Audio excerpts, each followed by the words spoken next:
జై సచ్చిదానంద. మీ అందరి మనసుల్లోనూ కొలువై ఉన్న పరమాత్మకు నా హృదయపూర్వకంగా శిరస్సు వంచి నమస్కరిస్తున్నా.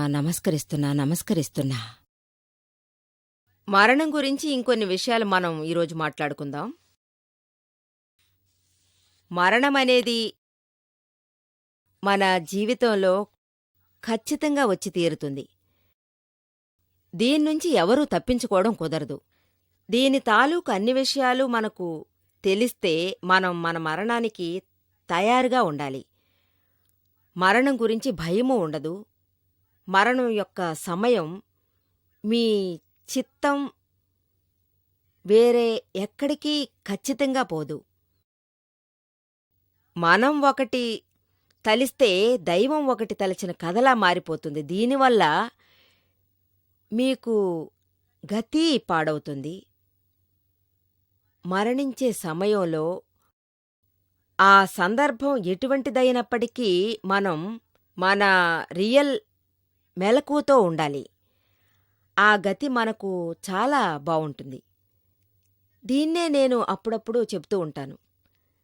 గతి అనేది మన కర్మవిధికి తగ్గట్టుగానే ఉంటుంది. జీవితాంతం మనం ఏం చేస్తామో దానికి తగ్గ కర్మవిధి, దాని ఫలితం మనకు ప్రాప్తిస్తాయి. మనిషి గతి, జంతువుల గతి, 4 రకాల గతులు మనకు ఉన్నాయి. మనిషి గతి, జంతువుల గతి, ఈ 4 రకాల్ని గతి అని చెప్పొచ్చు. దైవగతి, నరకగతి. ఈ 4 గతుల నుంచి మనం ఈ మోక్షగతిని స్వయంగా వచ్చి చేరుకుంటాం. శ్రీకృష్ణ భగవాన్ చేసేది ఏంటంటే, ఇతను మాత్రమే కాదు, అందరూ ఇలాగే చెప్తున్నారు. ఆఖరి నిమిషంలో మనిషి యొక్క లక్ష్యం ఎలా ఉండాలంటే, మనం మన మరణం నుంచి విముక్తి పొంది మోక్షం పొందేలా చూడాలి. ఈ 4 గతులు ఈ రకంగానే మన ముందుంటాయి. మనిషిగా జన్మించిన తర్వాత theory of Darwin evolution theory అనేది ఒక ఇంద్రియం, 2 ఇంద్రియాలు, 3 ఇంద్రియాలు, 5 ఇంద్రియాల దాకా మనిషి వచ్చి చేరుకుంటే ఇతను మనిషి అయిన తర్వాత మళ్ళీ ఇతను ఈ 4 గతులను చేరుకోగలడు. మనిషిగా పుట్టడానికి ఒకడు ఎన్నో యోగాలు చేసుకుని ఉండాలి. ఒక ఇంద్రియమంటే అక్కడ ఒకే ఒక ఇంద్రియమే ఖచ్చితంగా ఉంటుంది. 5 ఇంద్రియాలంటే మనుషులకు, మృగాలకు సైతం 5 ఇంద్రియాలుంటాయి. ఈ 5 ఇంద్రియాలు ఒక ఇంద్రియానిది అయ్యుంటుంది. దీన్నే ఒక ఇంద్రియ ప్రాణమంటాం. ఈ ఒక్క ఇంద్రియ ప్రాణమనే మాట వచ్చినప్పుడు అప్పుడు ఒక ఇంద్రియం పేరు పోతుంది. ఒక ఇంద్రియమంటే కేవలం తగిలితే స్పర్శ మాత్రమే అందులో ఉంటుంది. ఎవల్యూషన్ థియరీలో కేవలం తగిలితే స్పర్శ మాత్రమే మీకు ఎవల్యూట్ అవుతుంది. ఆ రకంగా చూసుకుంటే చెట్టు, చేమలన్నీ ఒక ఇంద్రియంలోకే వస్తాయి. భూమిలో ఉన్న అన్ని స్థావరాలకు ఒక ఇంద్రియమే ఉంటుంది. వీటికి ఖచ్చితంగా ఒక ఇంద్రియమే. ఆ తర్వాత ఎన్నో యుగాలు పుట్టి పెరిగి పశువులు, పక్ష్యాదులు విడివిడిగానే మనకు కనిపిస్తాయి. ఒకటి నుంచి పలు రకాల యోనులు దాటి అది 2 ఇంద్రియజీవాలుగా ఉద్భవిస్తాయి. ఇలా ఉద్భవిస్తూ ఒక ఇంద్రియం నుంచి 2 ఇంద్రియాలకు అది వచ్చేస్తుంది. ప్రాణం ఒక ఇంద్రియం నుంచి 2 ఇంద్రియాలకు చేరుకుంటుంది. 2 ఇంద్రియాల నుంచి ఇంకో ఇంద్రియం, అది స్వయంగానే కంటపడుతుంది. ఈ స్థావరం వగైరా ఒక్కటి కూడా పొందడం లేదు. కానీ 2 ఇంద్రియాలు వచ్చేటప్పుడు దాని స్పర్శ ఒకందుకు అది సూక్ష్మంగానే ఉద్భవిస్తాయి 2 ఇంద్రియాలనేవి. ఈ 2 ఇంద్రియాలు తర్వాత ఒక 3 ఎవల్యూషన్ ఇంద్రియాల్లోకి వస్తాయి. 3 ఇంద్రియాలు ఈ స్థానంలో జ్ఞానేంద్రియం అని అంటారు. జ్ఞానేంద్రియం అనేది మీకు డెవలప్ అయ్యే ఒక విషయం కావచ్చు. ఈ జ్ఞానేంద్రియం నుంచి వచ్చేదే యోనులుగా మీకు డెవలప్ అవుతాయి.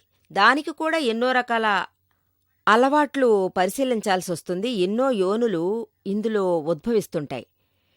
జ్ఞానేంద్రియములో చీమలు, ఈగలు ఇవన్నీ ఇందులోంచే వస్తున్నాయని చెప్పవచ్చు. దీని ఆధారంతోనే వాటి జీవన విధానాలన్నీ మీకు చెప్పబడును. మీరు చూసుండొచ్చు. ఎక్కడైనా చక్కెర కింద పడిందంటే చీమలు వెంటనే అక్కడికొస్తాయి. అలాగే ఈగలు వస్తాయి. ఈ ఆధారంతోనే అన్నీ జరుగుతున్నాయి. ఆ తర్వాత ఇలా ఎగిరే బటర్‌ఫ్లైలు ఇలాంటివన్నీ అందులోకొస్తాయి. దాంతోపాటు నాలుగో నాలుగో ఇంద్రియం అది కన్ను, చూపు, కొంచెం దూరంలో ఉన్నవి మాత్రమే మనకు కనిపిస్తాయి. లైట్‌గా ఎక్కడైనా మనకు దూరంలో కనిపిస్తాయి. వాటిని చూడగానే అవి ఎక్కడికైనా దూరంగా పారిపోతాయి.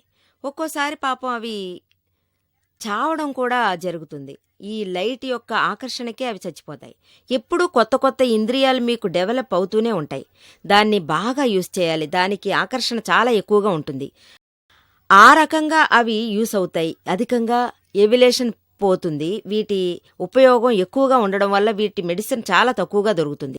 ఆరంభంలో ఇది పర్వాలేదన్నా ఇది బిగినింగ్ కాబట్టి సర్దుకుంటుంది. ఇవి నిప్పులో పడి చచ్చిపోతూ ఉంటాయి. అంతే తప్ప ఇవి ఆకర్షించబడతాయి. అక్కడికే అప్పుడప్పుడు వెళ్తుంటాయి. జ్ఞానేంద్రియం కొత్త కొత్తగా తయారవుతుంది. ఆ చోటికెళ్ళి అది తయారవుతూ ఉంటుంది. ఆ రకంగా ఈ ఎవిలేషన్ ఉంది చూసారా, అవి 5 ఇంద్రియాలు. ఇందులో విలువైనదేది? చెవి. వింటాం కదా. ఇందులోనూ 2 రకాలు. ఈ చెవి ఈ చెవి ఉండే స్థలం మీరు చూశారంటే కేవలం బిందువులా ఉంటుంది. అంటే హోల్, ఓన్లీ హోల్. అలాగే రెండో చెవి కూడా మీకు డెవలప్ అవుతూ ఉంటుంది. కొన్ని జంతువులకి ఎక్స్టర్నల్ ఇయర్ డెవలప్ అయి ఉండదు. ఇంటర్నల్గా ఉంటుంది. కానీ ఎక్స్టర్నల్ ఉండదు. ఇందులో వట్టి రంధ్రాలే ఉంటాయి.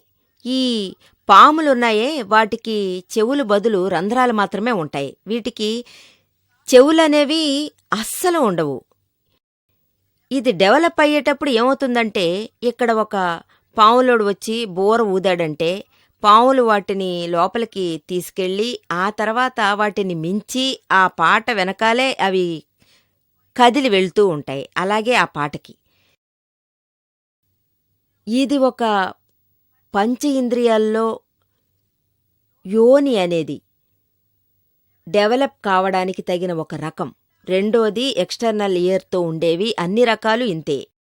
ఇవే కాదు, పంచ ఇంద్రియాలతో ఉండే మనిషికి కూడా ఇది వర్తిస్తుంది.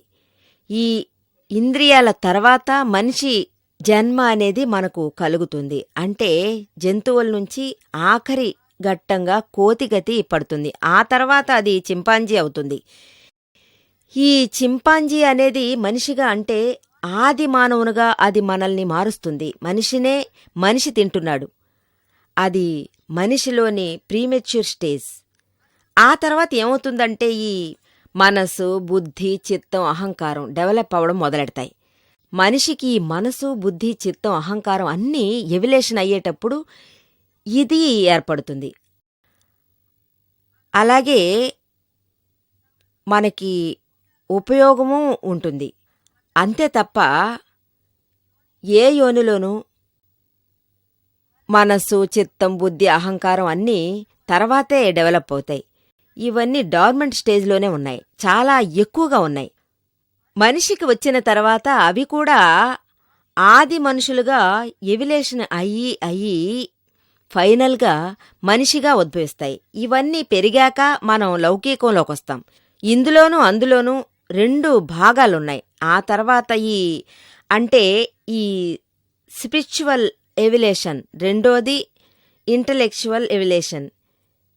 ఇంటలెక్చువల్ ఎవిలేషన్ వెస్టర్న్ వరల్డ్లో చాలా ఎక్కువ. మనది భారతదేశంలో మన ఋషులు, మునులు, పెద్ద పెద్ద జ్ఞానులు, పూర్ణ భగవంతులు, తీర్థయాత్రలు, రామయ్య, మహావీరయ్య, కృష్ణయ్య, అలాగే పూర్ణ భగవంతులు ఫుల్ 360 డిగ్రీతో వాళ్ళు స్పిరిచువల్ ఎవిలేషన్తో మోక్షానికి వెళ్లారు.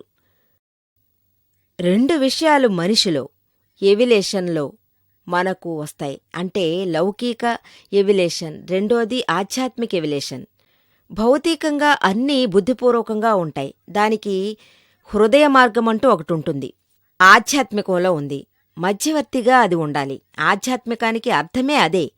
ఆధ్యాత్మిక అర్థం ఏంటంటే ఆత్మతో కలిసిపోవడమే. ఈ విషయాలన్నీ మన భారతదేశంలో ఎంతో కాలంగా ఎవిలేషన్గా ఉంటున్నాయి. ఇంకా మీకు మిగిలి ఉంటున్నాయి. ఇప్పుడూ ఉన్నాయి, రాబోయే కాలంలోనూ ఉంటాయి. ఇదే మన భారతదేశం యొక్క దేహం, స్పిరిచువల్ దేహం. ఒక మనిషి ఇంత త్వరగా డెవలప్ అవుతున్నాడు. ఎంతోమంది ఏమంటున్నారంటే భారతదేశంలో స్పిరిచువల్ డెవలప్మెంట్ ఎక్కువని ఎందుకోసం చెప్పాలి? ఏం వెస్టర్న్ వరల్డ్లో లేదా? మీరెందుకని పక్షపాతం చూపిస్తున్నారని అడిగారు. లేదు, నిజంగా నేను పక్షపాతం చూడడం లేదు. వరల్డ్లో అన్ని చోట్లకి నేను వెళుతున్నాను. మీరు కావాలంటే టెస్ట్ చేసి కూడా చూడొచ్చు. ఎక్కడ కర్మవిధి సిద్ధాంతం పుణ్యజన్మల వల్ల హృదయంలోకి స్వీకరించబడుతుందో దాని కర్మవిధి థియరీని మనం ఫాలో చేసి అన్ని రకాల దుఃఖాల నుంచి ముక్తి పొంది మోక్షం ప్రాప్తించబడతారో ఇటువంటి పరిస్థితి మన భారతదేశంలో నిజంగా దొరుకుతుందని నేను చెప్తాను. ఇప్పుడు కూడా వెస్టర్న్ వరల్డ్లో పునర్జన్మని వాళ్ళు అంగీకరించడం లేదు. కర్మవిధి అంటే ఏంటి, ఇందులోంచి ఎలా బయటపడాలి, దీనికున్న దారులన్నీ ఏమిటని అవేర్నెస్తో ఉంటే వాళ్ళకి ఖచ్చితంగా అవేర్నెస్ ఉండదు. ఈ విషయాలకు సంబంధించిన జ్ఞానం వాళ్లకు కొంచెం కూడా లేదు. ఇది మన దగ్గరే ఉంది. కానీ ఇది నేను అహంకారంతో చెప్పడం లేదు. ఈ విషయాన్ని మీకు వివరించి చెప్తున్నాను. అదే నిజం, వేరే ఏమీ లేదు. దీన్ని మీరు ఒప్పుకుంటే ఒప్పుకోండి, లేదా ఒప్పుకోకున్నా నాకు అసలు ఏమీ కానే కాదు. నాకు ఎటువంటి కోపమూ లేదు. ఇప్పుడు నేను చెప్పేది మీరు విని తీరాలి అని నేనెవర్నీ ఫోర్స్ చేయడం లేదు. మీ మనసుకి ఏది కరెక్ట్ అనిపిస్తుందో అదే మీరు నిర్భయంగా చేయొచ్చు. మీరు అలాగే దాన్ని సైడ్కి నెట్టేసినా అది పర్వాలేదు. మీ మనసు ఏది ఓకే అంటుందో అంతవరకు దాన్ని మీరు ఉపయోగించండి. చాలా విషయాలు నిజ జీవితంలో యూస్ అవుతాయి. ఎందుకంటే ఏవైతే మనకు కరెక్ట్ అనిపిస్తాయో అదే నేను మీకు చెప్తున్నాను. ఎటువంటి విషయం నా జీవితంలో ఒక మార్పుని తెచ్చిందో, ఏ రకమైన విషయమైనా బాగా అర్థం చేసుకుని నాకు ఉన్న జ్ఞానంతో పూర్తిగా చేంజ్ అయితే, ఎటువంటి విషయం నా సర్వకష్టాల నుంచి విముక్తి ప్రసాదించిందో అదే విషయాన్ని నేను మీకు చెప్పబోతున్నాను. మీరు ఎంతవరకు డీప్గా దాన్ని అనలైజ్ చేసి అర్థం చేసుకుంటారో అప్పుడు మీరు నాలాగే అన్ని రకాల దుఃఖాల నుంచి విముక్తి పొందవచ్చు. మీ లౌకిక విషయాలన్నీ జరుగుతూనే ఉన్నాయి, కానీ లోపల మీరు హ్యాపీగా ముక్తి పొందినట్టే ఉండొచ్చు. ఈ రకంగా ఎవిలేషన్ నడుస్తూ ఉంటే మళ్లీ మనిషి జన్మ ఏర్పడుతుంది.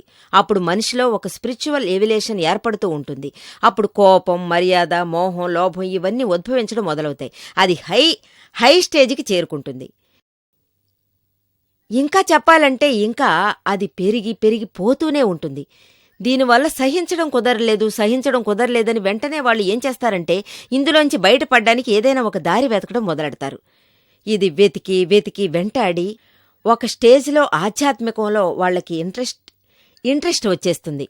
అందులోనూ ముందడుగు వేస్తున్నారు. ఆత్మతృప్తి కూడా వాళ్ళు పొందుతున్నారు. దీనివల్ల మనలోని కోపం, మాయ, మోహం, లోభం వీటన్నిటి గురించి ఇప్పుడు మీకు ఎగ్జాంపుల్ చెప్తాను.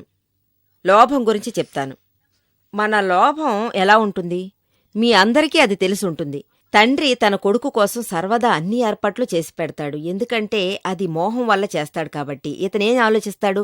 ఈ భాగం నా పెద్ద కొడుకు, ఈ భాగం నా చిన్న కొడుకి. పెద్ద కొడుక్కి 3 కొడుకులుంటే 3 రూములు కావాల్సి ఉంటుంది. చిన్న కొడుక్కి 4 కొడుకులుంటే 4 రూములు కావాల్సి ఉంటుంది. ఈ రకంగా చూస్తే ఇద్దరికీ కరెక్ట్గా పంచిపెట్టండి. కన్స్ట్రక్షన్, కార్స్ ఇవన్నీ ఈక్వల్గా ఉన్నట్టు. కానీ మనసులో మాత్రం మీకేముంది? పెద్దవాడికి 3 పిల్లలున్నారు, చిన్నవాడికి 4 కొడుకులున్నారు. అందువల్ల రూమ్ చిన్నగా ఉన్నా 4 భాగాలు చేసివ్వచ్చు. ఇంకా చెప్పాలంటే వాళ్ల తర్వాత జనరేషన్కి కూడా వాళ్ళు ఆలోచిస్తున్నారు. ఇంతకు ముందు కాలంలో ఏంటి 3 జనరేషన్లకి ఆలోచించేవారా? ఇన్ని లోభాలున్నాయి, ఇంతగా మాతృత్వం ఉంది. 7 జనరేషన్ల దాకా ఫేమస్ అయిన విషయం ఏంటంటే ఒకరుంటే ఒక మనిషి భగవంతునికి భక్తి, పూజలు అవి చేసేవాడు. అతనికి 2 కళ్ళు కనిపించవు. అలా ఉంటూ అతను భగవంతుణ్ణి వేడుకునేవాడు. అతను భగవంతుని దగ్గర భక్తితో ఉన్నాడు. ఒకరోజు భగవంతుడొచ్చి అతని కళ్ల ముందు ప్రత్యక్షమయ్యాడు. ఇతను చాలా సంతోషంగా ఆయన్ని చూశారు. నీకేం కావాలో కోరుకో అని భగవంతుడు అడిగాడు. వెంటనే భగవంతుడి దగ్గర ఇతను ఏం కోరుకున్నాడంటే, నాకు నాతో 7 అంతస్తుల సాధ్వీక బంగళాలు కావాలి. 7వ స్థానంలోనూ నా 7వ కుమారుడు అంటే అతని కొడుకు, అతని కొడుకు, అతని కొడుకు, అతని కొడుకు అంతవరకు అక్కడ ఉన్నంత వరకు అతని కొడుకు ఆ బంగారు ఊయలలో ఊగుతుండడం నేను కింద కూర్చుని నా కళ్ళారా చూడాలని చెప్పాడట. ఇటువంటి వరం ఇమ్మన్నాడు. భగవంతుడు తెల్లబోయాడు. ఇతను ఇటువంటి వరం కోరతాడని అతను అస్సలు ఊహించలేదు. తెల్లబోయాడు. 7 అంతస్తుల బంగళా, అది ఎంత పెద్ద ఆస్తి. అది అతను అడిగాడు అంటే బంగారంతో చేసిన ఊయలంటే అది చాలా కష్టమైన విషయం. అంటే 7వ జనరేషన్ యొక్క దీర్ఘాయుష్షు అతను ఎలా కోరాడో చూడండి. కింద కూర్చుని 7వ అంతస్తులో జరిగేది అతను చూడాలన్నాడు. అతను అది ఎంత పవర్ఫుల్గా అడిగాడో, వేరే ఏమీ అతనికి అక్కర్లేదన్నట్టు అడిగాడు. చూశారా అతనికి ఎంత ఆశో? చూశారా ఇతనికి ఎంత లోపం ఉంది, ఎంత మోహం ఉంది. ఇవన్నీ చెప్పడం కుదరదు. మనం భగవంతుడి దగ్గర ఆత్మజ్ఞానం గురించి మోక్షం అడగడం చాలా అవసరం. ఇవన్నీ వదిలేసి అతను మోహంతో వీటన్నిటినీ అతను వరంగా కోరుకున్నాడు. ఇవన్నీ కథలే, నిజంగా జరగవు.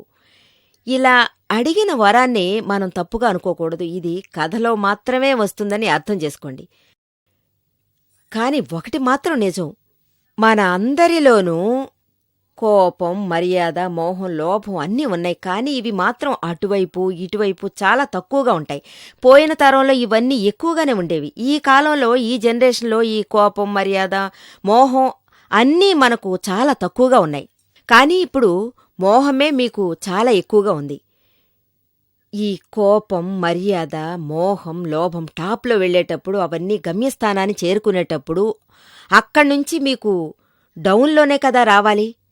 అది డౌన్కి తీసుకొచ్చి అది జీరోగా మారినప్పుడు ఆత్మజ్ఞానం ప్రాప్తించి మోక్షము మీకు ప్రాప్తిస్తుంది. ఇది ఆధ్యాత్మిక బాటలో మాత్రమే ఉంది. ఇక్కడ ఇండియాలో ప్రజలు టాప్ మోస్ట్ వరకు వెళ్లడానికి కుదురుతుంది. అందులోనూ వాళ్ళు యోగాలు అవన్నీ చేస్తారు. ఆ తర్వాత ఇది మీకు సరికాదని అనిపిస్తుంది. ఇంతకంటే ఉన్నతమైన విషయాలు ఉన్నాయని అనిపిస్తుంది. మనశ్శాంతి అత్యవసరం. వాళ్ళు మోక్షానికి వెళతారు. వెతికి చూసి ఒక ఆధ్యాత్మికుడి దగ్గరికి వాళ్ళు వెళ్లి చేరతారు. అతని దగ్గర నుంచి ఆత్మతత్వం అనేది మన లోపల నుంచి వస్తుంది, ప్రాప్తమవుతుంది. ఆత్మతత్వం వాళ్లకు రావడం మొదలవుతుంది. అందువల్ల ప్రాప్తం పొందుతారు. ఈ కోపం, మర్యాద, మోహం, లోభం వీటన్నిటి నుంచి, ఆశ, ద్వేషం వగైరా నుంచి బయటపడతారు. ఉన్నత స్థాయి గతి ప్రాప్తిస్తుంది. ఇటువంటి మంచి గతి కావాలని కోరుకోగానే వాళ్ళు ముక్తి మార్గంలో ఆఖరి స్టేషన్లో దాకా వచ్చేస్తారు. ఇవన్నీ ఇండియాలో మాత్రమే పాసిబుల్ అవుతుంది. వేరే ఎక్కడా ఇన్ని విషయాలకు మీకు ఖచ్చితంగా సమాధానం అనేది దొరకదు. ఇండియాలో ముఖ్యంగా దాదాభగవాన్ ఎప్పుడు ఏం చెప్తారంటే, మన ఇండియాకి ఎవరొచ్చినా 2-3 గంటల్లో భగవంతుని పాదాల కింద ప్రాప్తం పొందేలా చేస్తాను. ఎందుకంటే నాకు అతని ఆఖరి డెవలప్మెంట్, స్పిరిచువల్ డెవలప్మెంట్ జరిగాయి. కోపం, మర్యాద, మోహం, లోభం ఇవన్నీ ఫుల్ డెవలప్మెంట్గా అయ్యాయి. ఇవన్నీ అంగీకరించారు. పునర్జన్మ కూడా వాళ్ళు అంగీకరించారు. ఇవన్నీ ఒప్పుకున్నారు. ఇది మాత్రమే కాదు, చిన్న పిల్లలు కూడా చెప్తున్నారు. వాళ్ళు చెప్పేది ఏంటంటే, నేను చాలా చదివాను, చాలా కష్టపడ్డాను, కానీ నేనేం చెయ్యాలి? నేను ఫెయిల్ అయ్యాను.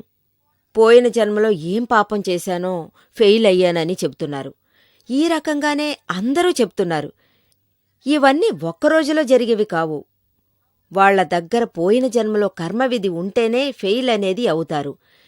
ఇదే మన ఇండియాలో ఉండేవాళ్ల లక్ష్య సాధన అవుతుంది. ఈ భూమిలోని ప్రతాపం. ఇక్కడున్న ఋషి మునీశ్వర్లు అందరూ జ్ఞానులే. మోక్షానికి వెళ్లేవాళ్లే అందరూ. వాళ్లందరూ ఒప్పుకోవడం మొదలుపెట్టారు. అంటే స్పిరిచువల్ ఆధ్యాత్మిక విషయాలు. ముందు ఇండియాలో ఉన్న ప్రజలు పేదవాళ్లే ఎక్కువ. ఇప్పుడే అలాగా, మొదలలా కాదు. ఈ సమయంలోనే. కానీ ఆధ్యాత్మిక నిక్షేపాలు మన దగ్గరే చాలా ఉన్నాయి. ఈ నిక్షేపాలు తగ్గట్టుగానే మనం యూజ్ చేయాలి. మన ఖజానా చూపించి మంచి మార్గంలో నడిపించుంటే ఇవన్నీ చేస్తున్నాం. తీర్థప్రసాదాలకి ఇవి ఖచ్చితంగా ఉపయోగపడతాయి. వాళ్ల జీవితంలోకి ఎలా మనశ్శాంతి వస్తుంది? ఆ మనశ్శాంతి కోసమే ఇవన్నీ జరుగుతూ ఉన్నాయి.